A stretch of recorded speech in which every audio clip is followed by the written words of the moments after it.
Hello students, welcome to our YouTube channel legal attraction. Law की बात no बकवास। So students, hopefully आप सभी बहुत अच्छे होंगे और आप सभी अपने एग्जाम्स की तैयारी कर रहे होंगे।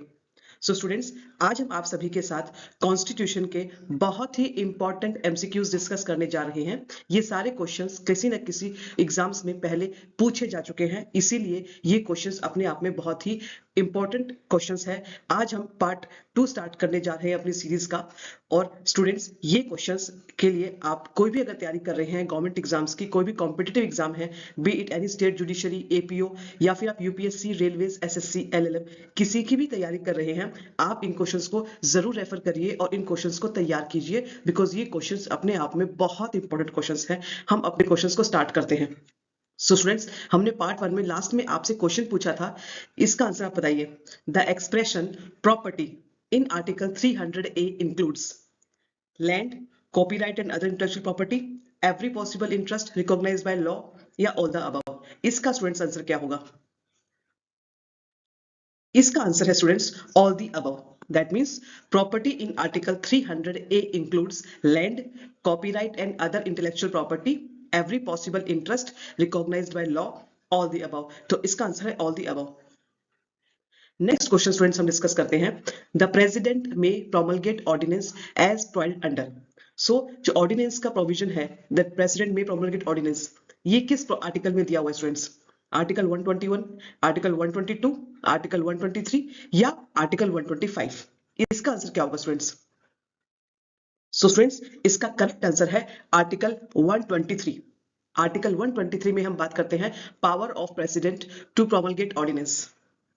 और स्टूडेंट्स, आप बाकी आर्टिकल्स को भी रूल आउट कर सकते हैं, जैसे आर्टिकल 121, ये किसकी बात करता है? Restriction on discussion in parliament. Article 122 किसकी बात करता है? That court shall not inquire into proceedings of parliament. Article 125 बात करता है सैलरीज ऑफ जजेस। तो इसका करेक्ट आंसर होगा article 123, power of president to promulgate ordinance. Next question है, residuary power is contained in. So किस आर्टिकल में रेसिडुअरी पावर के बारे में डिस्कस किया हुआ है? स्टूडेंट्स, बहुत इंपॉर्टेंट क्वेश्चन है, वीआईपी क्वेश्चन है, रिपीटेड क्वेश्चन ही पूछा जाता है हर एग्जाम में। सो आर्टिकल जो रेसिडुअरी पावर है वो किस आर्टिकल में डिस्कस किया हुआ है कॉन्स्टिट्यूशन के? सो इसका करेक्ट आंसर है स्टूडेंट्स आर्टिकल 248। आर्टिकल 248 बात करता है रेसिडुअरी पावर्स ऑफ लेजिस्लेशन की। सो स्टूडेंट्स, आपको ये भी पता होना चाहिए जो इसके बाकी आर्टिकल्स हैं जो ऑप्शंस में दिए हुए हैं, वे किसके बारे में डिस्कस करते हैं, ताकि आप इजीली रूल आउट कर सको और अपने आंसर की एफिशिएंसी को बेटर कर सके। जैसे आर्टिकल 254, ये बात करता है इनकंसिस्टेंसी की, inconsistency between laws made by parliament and by the states. Article 266 बात करेगा आपका कंसोलिडेटेड फंड्स की। आर्टिकल 268 बात करता है duties lived by the union. So correct answer residuary power का है 248। Next question is the principle of collective responsibility is contained in. Again students, बहुत ही इंपॉर्टेंट क्वेश्चन है। आजकल डायरेक्ट क्वेश्चंस कभी नहीं पूछते, इनडायरेक्टली क्वेश्चंस बहुत पूछते हैं कॉन्स्टिट्यूशन के अंदर, और ये क्वेश्चन स्टूडेंट्स वीआईपी है अपने आप में। इसे आप अच्छे से बिल्कुल याद कर लीजिए कि कलेक्टिव रिस्पॉन्सिबिलिटी किस आर्टिकल में दिया हुआ है। इसका स्टूडेंट्स करेक्ट आंसर क्या होगा? सो स्टूडेंट्स, इसका करेक्ट आंसर है आर्टिकल 75 क्लॉज 3। आर्टिकल 75 क्लॉज 3 में कलेक्टिव रिस्पॉन्सिबिलिटी के प्रिंसिपल डिस्कस किया हुआ है। आर्टिकल 75 क्लॉज 3 आप देख भी सकते हैं, यहाँ पे लिखा भी हुआ है the council of ministers shall be responsible to the house of people. So जो कलेक्टिव रिस्पॉन्सिबिलिटी है वो है towards the house of people. Next question is doctrine of repugnancy is contained in. तो डॉक्ट्रिन ऑफ रेपग्नेंसी कहां पे दिया हुआ है स्टूडेंट्स? आप इसका आंसर बता सकते हैं। अभी हमने कुछ आर्टिकल्स डिस्कस किए थे, अगर आपको हर आर्टिकल के बारे में पता होगा तो आप करेक्ट आंसर बता पाएंगे और बाकी इनकरेक्ट को रूल आउट कर सकते हैं इजीली। इसका करेक्ट आंसर होगा students article 254। Again this is very important question, repeatedly question पूछा जाता है आपका कि डॉक्ट्रिन ऑफ रेपग्नेंसी कहां दिया हुआ है। So doctrine of repugnancy is given in article 254। So students, repugnancy is मतलब इनकंसिस्टेंसी, जहां पर इनकंसिस्टेंसी होती है between the laws made by the central government and with the state government. So here the law made by the central government will prevail. इसके बारे में ये short में डिस्कस किया हुआ है, that is doctrine of repugnancy. आप article 254 में इसे डिटेल में डिस्कस कर सकते हैं, पढ़ सकते हैं। Next question is the validity of constitution 24th amendment act was upheld in the case of। So 24th amendment act upheld हुआ था, किस केस में upheld हुआ था स्टूडेंट्स, ये आप बताइए। It's a very important question again. Case law के बेस क्वेश्चन बहुत पूछे जाते हैं आजकल एग्जाम्स में। अब डायरेक्ट क्वेश्चंस के अलावा आपके जो केस लॉ है वो भी आपसे पूछे जाते हैं, जो इंपॉर्टेंट केस लॉज है। So it is a very important question. इसका आंसर स्टूडेंट्स होगा Kesavananda Bharati versus state of Kerala. तो Kesavananda Bharati versus state of Kerala में ही 24th अमेंडमेंट एक्ट को अपहेल्ड किया गया था। Next question is which of the following expressions has not been used in Article 14? Article 14 में किस expression को use नहीं किया गया है? इसका करेक्ट आंसर क्या होगा स्टूडेंट्स? इसके लिए स्टूडेंट्स आपको हमेशा हर आर्टिकल की जो मेन कंटेंट है याद रहना चाहिए कि बेयर एक्ट में क्या लिखा गया एग्जैक्टली आपको पता रहना चाहिए। तो इसका करेक्ट आंसर होगा equality among the equals, because article 14 में equality before law, equal protection of laws ये एक्सप्रेसली लिखा हुआ है, लेकिन इक्वलिटी अमंग इक्वल्स को मेंशन नहीं किया है। तो ये इसका करेक्ट आंसर है। Next question is doctrine of escheat finds its place under. So students इस टाइप के क्वेश्चन से बहुत पूछ लेते हैं कि डॉक्ट्रिन ऑफ एस्चीट किस आर्टिकल में दिया हुआ है। सो स्टूडेंट्स इसका करेक्ट आंसर क्या होगा आप हमें बता सकते हैं? इसका करेक्ट आंसर है आर्टिकल 296। आर्टिकल 296 में डॉक्ट्रिन ऑफ एस्चीट गिवन है। सो स्टूडेंट्स क्या आपको ये पता है कि डॉक्ट्रिन ऑफ एस्चीट क्या होता है? What does it mean? So students escheat means कि जहां पर यदि कोई प्रॉपर्टी है एंड इस प्रॉपर्टी का यदि कोई भी ऑनर नहीं बचता है, कोई लीगल एयर नहीं है, तो ये प्रॉपर्टी डायरेक्टली गवर्नमेंट के पास ट्रांसफर हो जाती है। इसी को हम बोलते हैं डॉक्ट्रिन ऑफ एस्चीट, जो कि आर्टिकल 296 में एक्सप्रेसली डिस्कस की गई है। Next question is this constitution may be called the constitution of India. So ये किस आर्टिकल में दिया हुआ है? This constitution may be called the constitution of India. इसका स्टूडेंट्स करेक्ट आंसर क्या होगा? इसका करेक्ट आंसर है नन ऑफ द अबव। क्यों? क्योंकि जो आर्टिकल देखिए 1 है वो बात करता है name and territory of the union. Article 2 बात करता है admission and establishment of new states. Article 394 बात करता है कमेंसमेंट की। और आर्टिकल 393 जहां पर हम पढ़ते हैं शॉर्ट टाइटल, वहां लिखा हुआ है कि this constitution may be called the constitution of India. So it is given in article 393। So इसका करेक्ट आंसर होगा none of the above. Next question is which amendment has been nomenclature as mini constitution. हम mini constitution किस amendment को कहते हैं students? बहुत again students VVIP question है, आप स्टार्ट कर लीजिए इसको। ये क्वेश्चन आपका हर एग्जाम में बहुत ही फ्रीक्वेंटली क्वेश्चन पूछा जाता है कि मिनी कॉन्स्टिट्यूशन किस अमेंडमेंट को कहा गया है। इसका करेक्ट आंसर है 42nd अमेंडमेंट। 42nd अमेंडमेंट को मिनी कॉन्स्टिट्यूशन कहा गया है, जिसे 1976 में इंदिरा गांधी की सरकार ने पास किया था अमेंडमेंट। तो 42nd amendment is the mini constitution. Next question is which jurist open that India is a federation with strong centralising tendency. इसका स्टूडेंट्स आंसर क्या होगा? किस जूरिस्ट ने कहा था कि India is a federation with strong centralising tendency? इसका correct answer है आइवर जेनिंग्स। आइवर जेनिंग्स ने कहा था कि India is a federation with strong centralising tendency. Next question is the doctrine of pleasure is contained in. Again students very VIP question, बहुत हर exams में लगभग ये फ्रीक्वेंटली पूछा जाता है। Make it a star mark, VIP question है, हर exam में लगभग पूछा जाता है कि doctrine of pleasure is given इन किस आर्टिकल में दिया हुआ स्टूडेंट्स डॉक्ट्रिन ऑफ प्लेजर? इसका करेक्ट आंसर है आर्टिकल 310। आर्टिकल 310 आप पढ़ेंगे, वहां पर दिया हुआ है डॉक्ट्रिन ऑफ प्लेजर। और स्टूडेंट्स में यही बोला गया है कि डॉक्ट्रिन ऑफ प्लेजर मींस कि जो सिविल सर्वेंट्स है they hold the office at the pleasure of president और the governor as the case may be. So they hold this post at the pleasure of president और governor as the case may be. So it is contained in article 310। Next question is in which case Supreme Court held that denial of medical aid by the government hospital to an injured person on ground of non-availability of beds amounted to violation of right to life under Article 21 of the Constitution.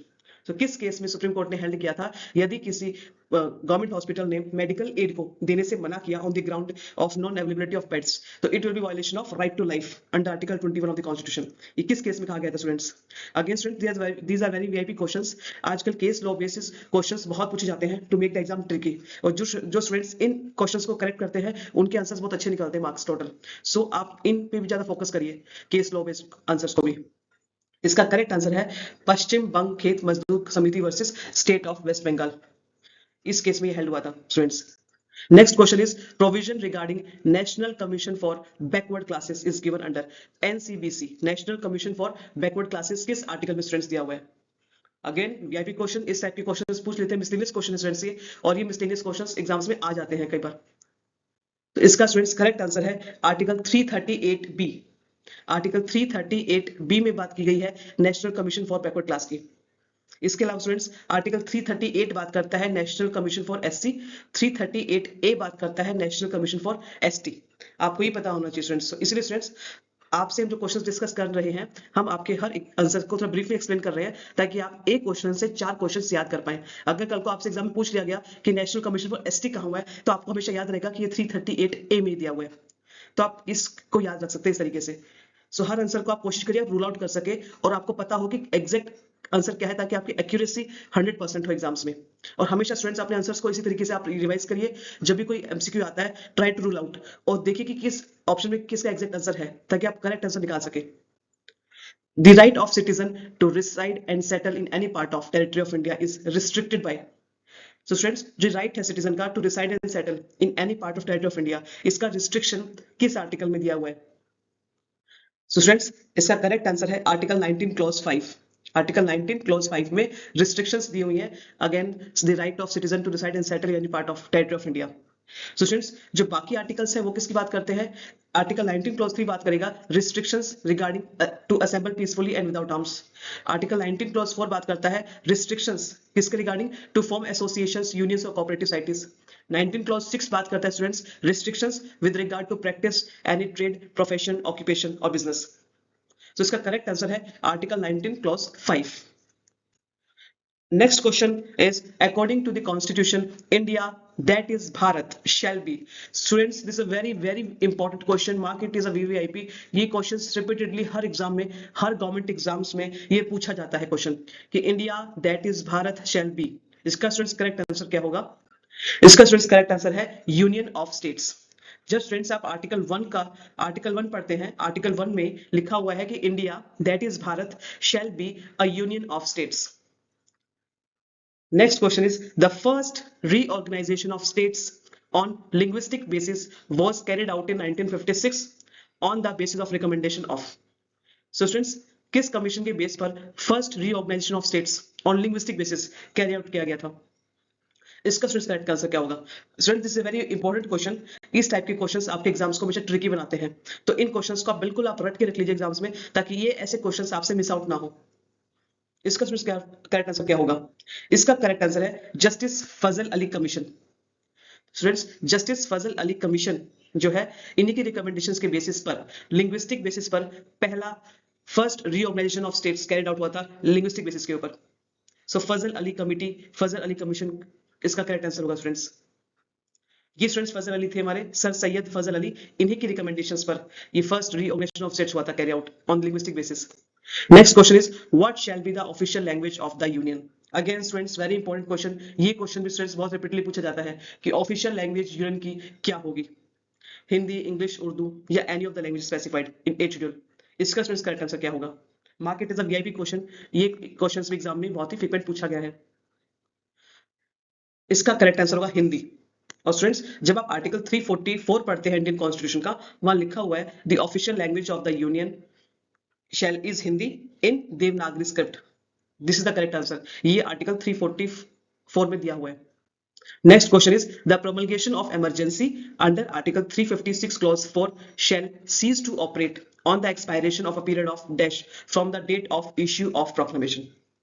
So students अगर आप जब article 356 का clause 4 बात करेंगे, वहां discuss किया हुआ कि एक बार यदि इमरजेंसी लग गई, प्रोक्लेमेशन इमरजेंसी हो गया, तो वो कब अपने आप सीज मानी जाएगी? एक बार प्रोक्लेमेशन जारी करने के बाद कितने टाइम के पीरियड के अंदर वो अपने आप में सीज हो जाएगी इमरजेंसी।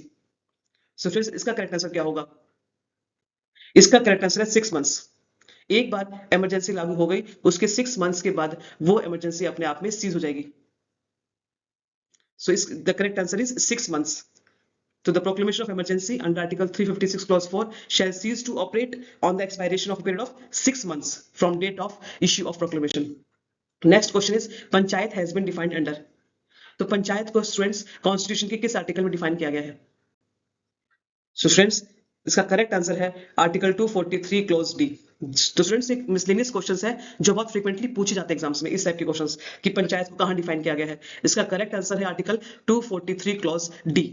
लेकिन जो बाकी आर्टिकल्स है वो क्या डिफाइन करता है, आप इसको भी देख लीजिए एक बार। आर्टिकल 243 का जो सब क्लॉज ए है ये डिस्ट्रिक्ट को डिफाइन करता है। 243 क्लॉज जो बी है वो बात करेगा ग्राम सभा की। आर्टिकल 243 क्लॉज सी बात करता है इंटरमीडिएट लेवल की। और पंचायत डिफाइन की गई है article 243 clause D. This is the correct answer. Next question is who shall appoint the attorney general of India. So students VVIP question है स्टूडेंट्स, मार्क कर लीजिए इसको। पूछा जाता है कि अटॉर्नी जनरल ऑफ इंडिया को अपॉइंट कौन करता है। Who shall appoint attorney general of India.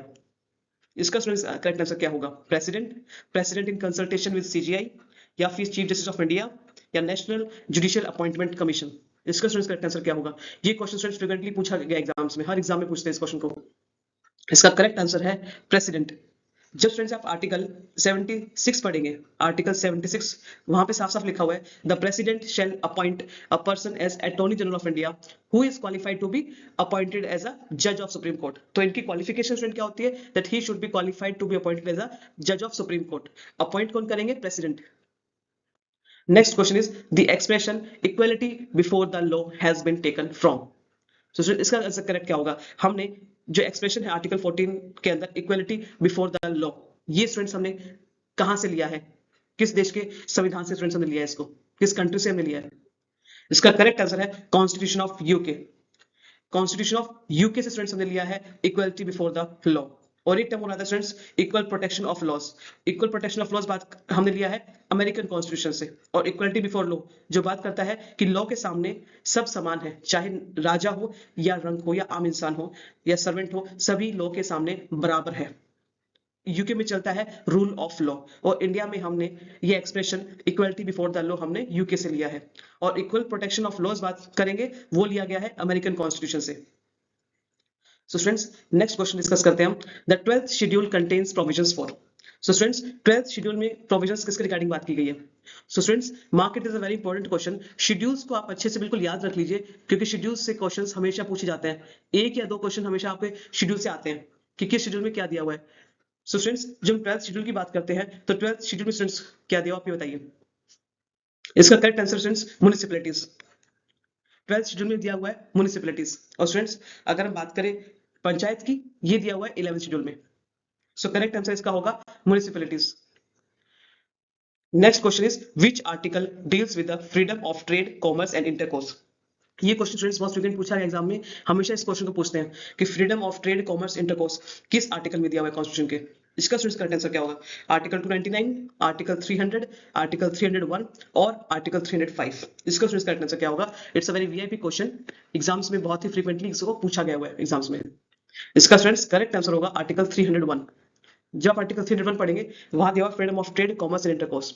बाकी स्टूडेंट्स आर्टिकल 299 बात करता है कॉन्ट्रैक्ट की, आर्टिकल 300 बात करेगा सूट्स एंड प्रोसीडिंग्स की, आर्टिकल 305 बात करता है saving of existing laws. So correct answer यहां पर आर्टिकल 301 है। Next question is a very important question again case law base, कि in which case it has been held that right to hoist national flag, right to hoist the national flag with respect and dignity is a fundamental right of every citizen. तो right to hoist the national flag किस केस में decide किया गया था students. इसका students correct answer क्या होगा। इसका करेक्ट आंसर स्टूडेंट्स है Naveen Jindal versus union of India. ये स्टूडेंट्स नवीन जिंदल जी हैं, Naveen Jindal versus union of India, इन्होंने ही केस किया था। और इसी केस में Naveen Jindal versus union of India में ही हमें डिसाइड किया गया था, सुप्रीम कोर्ट ने डिसाइड किया था कि right to hoist national flag is a fundamental right, but hoist the flag with respect and dignity. तो Naveen Jindal versus union of India, VIP question याद रख लीजिएगा इसको, ये नवीन जिंदल जी हैं। So next question is a joint sitting of both the houses of parliament is summon by. जो students joint sitting होती है लोकसभा की और राज्यसभा की, उससे कौन समन करता है। तो स्टूडेंट इसका करेक्ट आंसर क्या होगा आप हमें स्टूडेंट्स बताएंगे, और हम आपको नेक्स्ट क्लास में इसका करेक्ट आंसर बताएंगे क्या होगा। तो स्टूडेंट्स आपको हमारी क्लास कैसी लगी आप हमें कमेंट सेक्शन के माध्यम से बता सकते हैं। और आप हमें ये भी बताइए स्टूडेंट्स आप हमें ये भी बताइए कमेंट सेक्शन के माध्यम से कि आप स्टूडेंट्स में से हमने 24 क्वेश्चन डिस्कस किए अभी तक, तो आपके कितने क्वेश्चंस करेक्ट हुए और कौन सा क्वेश्चन आपने गलत किया है, ताकि आप ये हमेशा याद रख सके जो आपने गलत क्वेश्चन किया होगा नेक्स्ट टाइम से वो क्वेश्चन आप कभी गलत नहीं करेंगे। तो कमेंट सेक्शन के माध्यम से बताइए कि आपके कितने कितने स्कोर हुए इसमें। So yes students, thank you so much. हम स्टूडेंट्स आगे भी आपके कमिंग क्लासेस में कॉन्स्टिट्यूशन की और भी ऐसे क्वेश्चंस लेकर आएंगे, इसकी सीरीज कंटिन्यू होगी और भी सब्जेक्ट्स स्टूडेंट्स आपके लिए लेकर आएंगे। So thank you so much.